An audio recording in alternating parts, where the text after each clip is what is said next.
Welcome to Penrose Learning, where we make understanding easy. In this video, I will show how to study microbiology in second year Mbbs in 10 days. Start by mapping the syllabus into daily targets and committing to focused 4 to 6 hour sessions each day. Identify the topics that appear most often on exams and concentrate on understanding core mechanisms, patterns, and clinical correlations.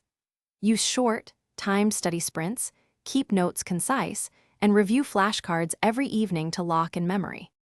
Adopt active study habits that force you to retrieve information instead of just rereading. Create one-page summary sheets for each topic and draw simple diagrams of key pathways, organisms, and toxin mechanisms. Schedule short daily quizzes from question banks and treat them as practice exams to build speed and confidence.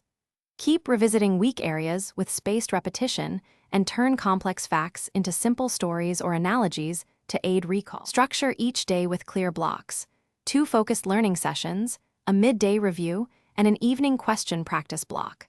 Mornings work best for tackling new material like organism characteristics, while evenings are ideal for consolidating with flashcards and rapid reviews. Include short 10-minute breaks between sessions and keep nutrition, sleep, and light exercise consistent to support memory. Track progress and adjust tomorrow's plan to cover lingering gaps. Thanks for watching. If this was helpful, leave a like and consider subscribing. See you next time.